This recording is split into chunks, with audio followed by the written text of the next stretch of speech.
Yo, what is up, gang? Thank you for checking out Sledgehammer TV tonight. You know, it's not often that we say that the contract signing was the best part of the show, but that is definitely the case tonight. Roman Reigns and Drew McIntyre with a confrontation that needs to be seen was the highlight of the whole entire show, and the rest of it was an exercise in stupidity as the build to this weekend's Survivor Series has been among the worst experiences of this year as far as professional wrestling goes. And we are going to talk about all of that and so much more as we highlight everything wrong with tonight's episode of SmackDown right here and right now. My name is Nick Nightmare. You are watching the Sledgehammer Wrestling Show's SmackDown review and reaction show. Let's do it.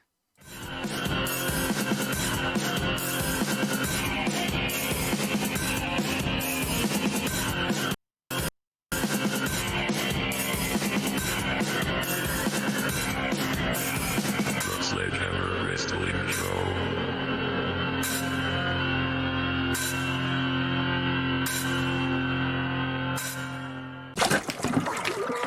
Who does number 2 work for? That was essentially the whole entire premise of the contract signing tonight. Roman Reigns continues to be the best thing in the WWE right now. This heel turn has been fantastic, and the confrontation tonight with Drew McIntyre was just great. Now, the one thing bad even about this one good segment is the fact that this was thrown together so last minute. If this was truly their intention, they could have made it even greater by not having Drew McIntyre have this hiccup in his WWE Championship run, losing to Randy Orton for no apparent reason than, I guess, to appease the Viper, because all he did was lose to Drew McIntyre, so they had to give him a little something back. So they gave him a championship run that was all of, a couple of weeks? And then Drew McIntyre wins it back to set up this epic confrontation between two really intriguing characters right now. And it's almost lost to us and wasted, because there was so much they could have done over the course of the last couple of weeks. How long was it being promoted? Roman Reigns versus Randy Orton at Survivor Series. And then last minute you pull the trigger because you realize how stupid that was going to be. And you have Drew McIntyre go in his stead. But that one mistake that they made was having him lose the championship at all. Because imagine he went through Randy Orton, and he's been the champion since WrestleMania, and now he's going to confront Roman Reigns, who says he's his favorite number 2. He is his favorite number 2, implying... Who does number 2 work for? That Drew McIntyre works for him. The WWE is his. It belongs to him, and his championship is the major championship, and he will always be his favorite number 2 guy. He was actually rooting for Drew McIntyre. He knew Drew McIntyre could beat Randy Orton, and he is happy, and he's going to show some love to Drew McIntyre, and he's still going to love him when this is over. And it was just some really intriguing stuff, and I'm not used to saying that about a contract signing, but that was the case tonight. The rest of the show, outside of Daniel Bryan's promo, which is also great, Daniel Bryan, still one of the best promos on the mic, talking about how nothing was personal with Jay Uso. They kept saying it's just business, it's nothing personal. But now tonight, what Daniel Bryan's going to do to Jay Uso, that's going to be nothing personal as well, as he's going to get some revenge on the Usos for what happened to him a couple of weeks back. It was very, very good, the promo. The problem that I have is that tonight's main event was Daniel Bryan versus Jay Uso. There's nothing at stake. It seems like this should be a much bigger thing to get to. Daniel Bryan getting his revenge. And it features one of the members of Team SmackDown. And we've seen many of them tonight. Not all of them, but many of them. But this was one in multiple cases where the SmackDown team's representatives lost tonight. Think about this. Who is on Team SmackDown? Tonight, they just decided to announce that Otis is on Team SmackDown. You got Big E opening the show, doing a useless promo with the Street Profits. You're doing absolutely nothing with Big E all of a sudden. He should definitely be on Team SmackDown at the very least, but no, you're just going to have him do this funny comedy shit at the beginning of the show and totally exclude him from the team. You're going to put Otis on there. Otis has been nothing but a loser. You lost your money in the bank. You lost your girl. You lost your tag team partner, but hey, we respect your grind, and we're going to put you on Team SmackDown just for the hell of it. Because that's as easy as it was for Otis. He didn't have to qualify. He was just placed on there by the non-GM who acts as the GM, Adam Pearce, who was all over this show tonight making stupid decisions. And who else is on this team? Kevin Owens, who wasn't even booked on this show tonight, two days before Survivor Series. Why have Kevin Owens at all show up on the show to represent his team? Maybe cut a promo, maybe try to get his team on the same. Do something, but no, nothing. Which is why I chose to wear my Kevin Owens hat tonight, because we got to see him represented somehow. So I'm going to do just that. Kevin Owens is so good, he deserves better than being completely omitted from the show prior to a pay-per-view where he's part of a marquee match. The 5-on-5 worst versus the worst. That's what you're really setting up, because the remaining 3 members of Team SmackDown, Seth Rollins, King Constable Dickhead Baron Corbin, and Jay Uso, all lost tonight.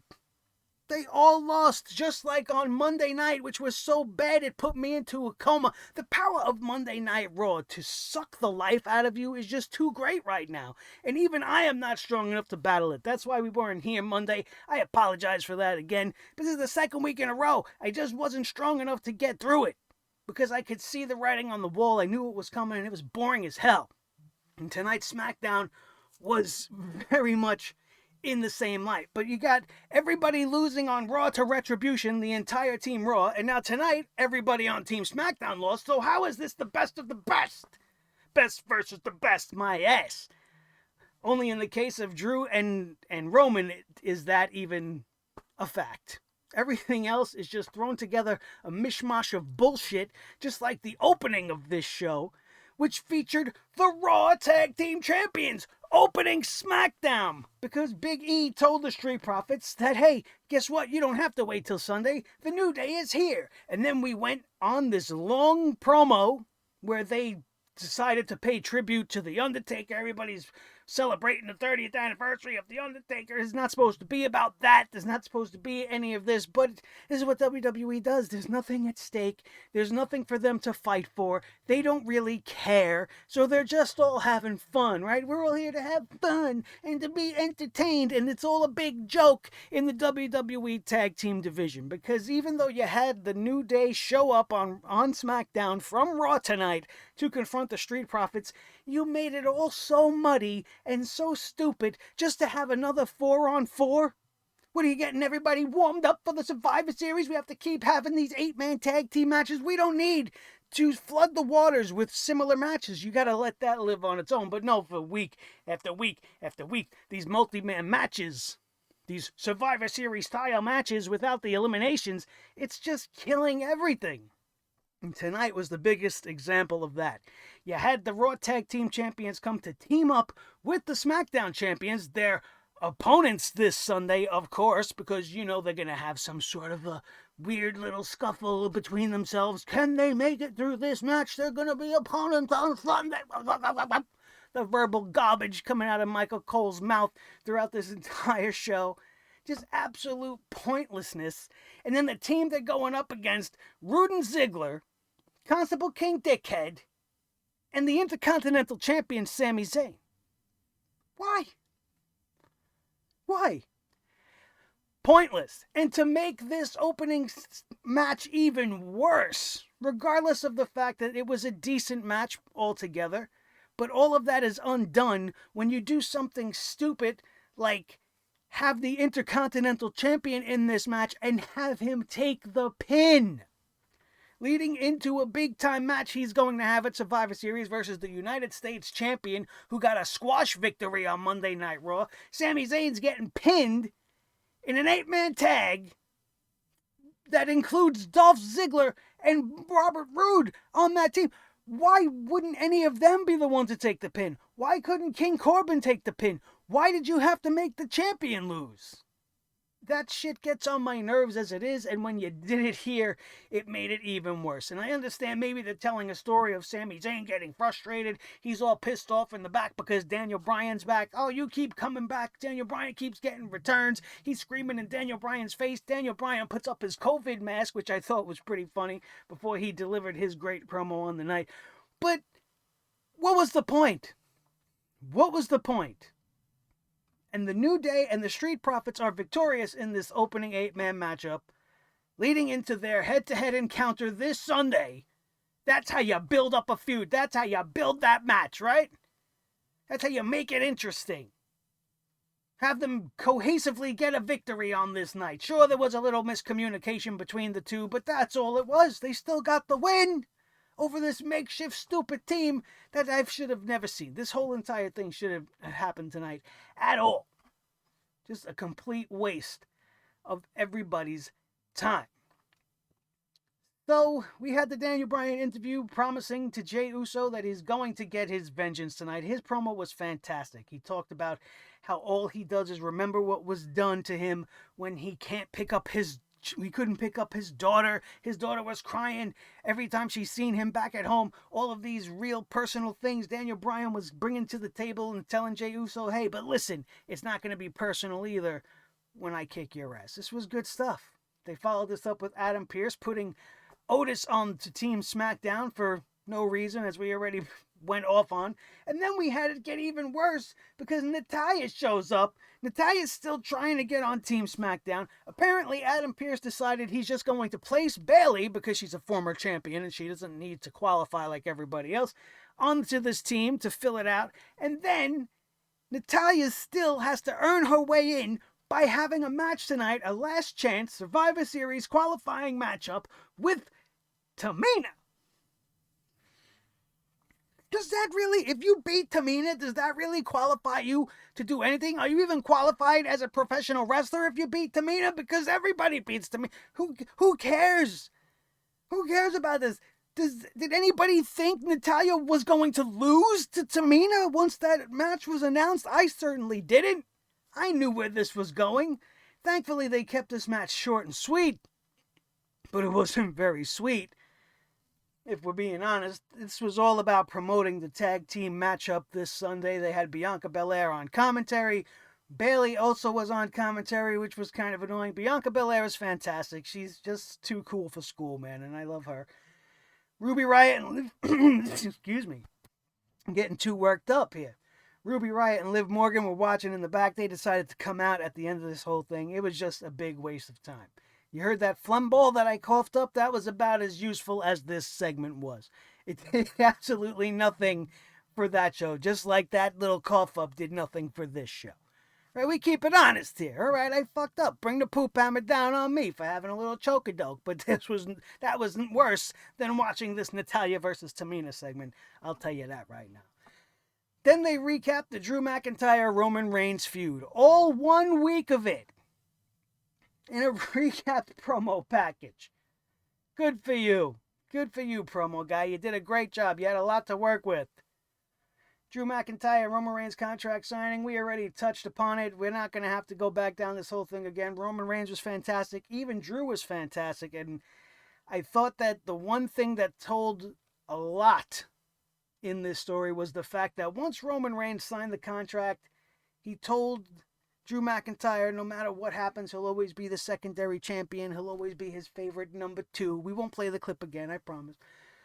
He walked out, never once looking back.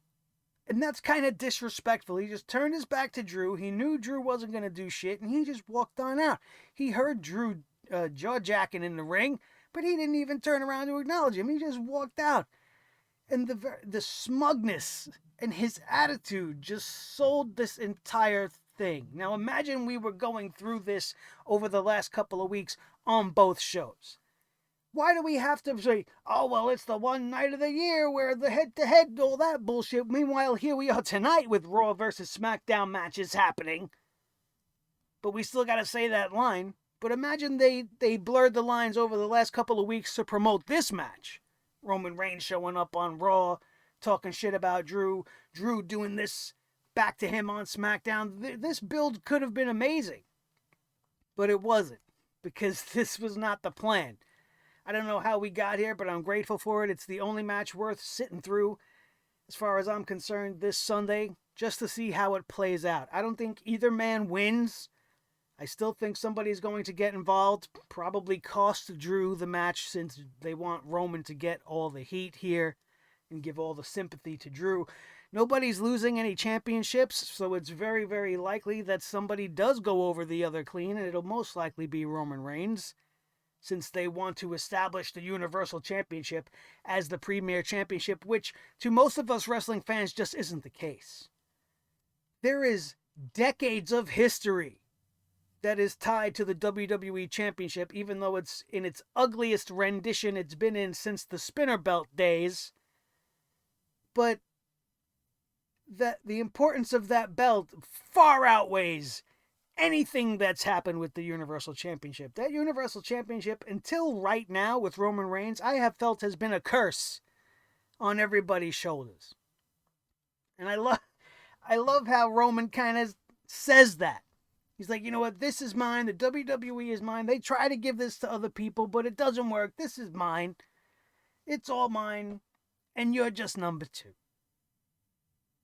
It was really, really good. I really enjoyed all of that. On the opposite end of the spectrum, we have the whole Murphy versus Seth Rollins situation. Now, Murphy defeats Seth Rollins tonight, which I guess is kind of predictable. Seth is on his way out to go enjoy the birth of his child with Becky Lynch. It's any minute now. It's all over the internet. Everybody knows Seth Rollins is supposedly planning a break after Survivor Series. This is going to be the end of his run.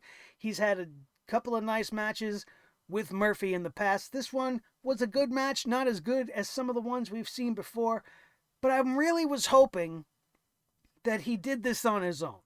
I told you guys last week on the SmackDown review that Murphy being involved with Seth Rollins is just a way for them to extend the Mysterio feud a little bit longer with Seth, and it's just so nosy. Like, I understand him coming out with Aaliyah, that's his girl, as per storyline, fine. But why did the rest of them have to come out? Why is Tiny Dad coming out? Why is Giant Baby Son coming out? It doesn't make sense for them to be involved. All of a sudden, they're the new LWO or something? What's going on here? They love this guy now like he's blood? He's La Familia? I don't think so. I know they accept him, but you can't be running around now like a gang. I really wanted him to do this on his own, because I knew he was going to get the win here. He's going to get the rub. They're trying to put him over at the expense of everybody in this storyline. I'm done with this storyline, and I hated every minute of it. I didn't see the importance of the Mysterios on the outside.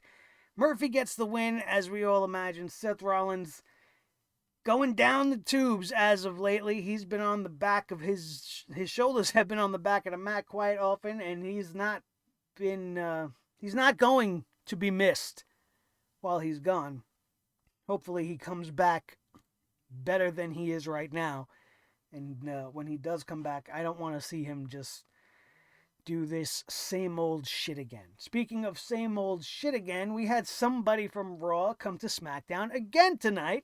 Although this was not to be in a matchup, so there was no direct competition. But Asuka showed up with the Raw Women's Championship to confront Sasha Banks. This was okay, I guess. I'm not a fan of Asuka in the promo arena. All right, now she did a good job tonight, and it wasn't all about her making crazy sounds and sounding, incoherent and making her look like a clown. I mean, she was good tonight, but this all was a setup. We all seen it coming. Carmella was just going to attack Sasha Banks just like she did last week. This is second verse, same as the first. This matchup between these two girls seems like it is important. Seems like it should be important. Champion versus champion. On top of everything else, Sasha versus Asuka should be a great match. But what does it mean? Does the winner or loser get anything? We're not unifying the women's championship here. It's just going to be another match. Much like Roman and Drew, it's going to be a great match, but at the end of the day, nothing that happens means anything, and I can't wait for the Survivor Series to be over so that we can move away from this interpromotional nonsense and maybe start to lay the foundation of something that could work going forward in the future. But we are talking about the WWE here, so let's not get our hopes up. And after we had Asuka just stand by and watch Carmella kick the shit out of Sasha Banks for the second week in a row, we went to Daniel Bryan defeating Jay Uso, and this was a very good, very fast match. Very hard-hitting. You could see that they worked really hard here. Jay Uso has been fantastic, and the only bad thing here, aside the fact that a member of Team SmackDown loses in this matchup, it's Jay Uso himself personally losing again for the second week in a row. This guy was on fire. He was headed towards the mountaintop, and now you're kind of fizzling him out, making him look like yesterday's news. I understand in this situation, this is Daniel Bryan we're talking about, but how much more meaningful would it have been maybe to have Jay Uso cheat his way to win here, as a way to continue this feud without making Jay Uso look inferior? Maybe you try to make him, build himself up to the point where maybe he feels like he could challenge Roman Reigns again from inside the family. Because listen, Uso, you're going out there, you're beating everybody, but I'm beating everybody too, man. I don't even have my brother watching my back. I'm beating people just like you. You know I would have beat you at Hell in a Cell if you didn't mess up with my brother. Like, this whole thing writes itself. I should stop talking, because if they're listening, they're going to take it, they're going to do it, and I'm going to get no credit for it. But that's the potential that they have here with Jay Uso. But they kind of threw it out the window by having him lose last week, and now lose here again. Lose clean to Daniel Bryan, and just kind of quelling his momentum a little bit. And sure, he's still involved in the best storyline the WWE's got running today. But the more they make him lose, the less that shine's going to sparkle. You know what I'm saying? He'll still shine, but he's not shining bright. He's just getting whatever is casted off from the rocket ship known as Roman Reigns right now. Which, I mean, it's mind-blowing to me. Go to 1 year ago, before Roman Reigns made this switch, and I was just like everybody else out there telling the whole entire world that I'm tired of Roman Reigns, that he needs to be a heel, that all these things needed to happen. And now here we are.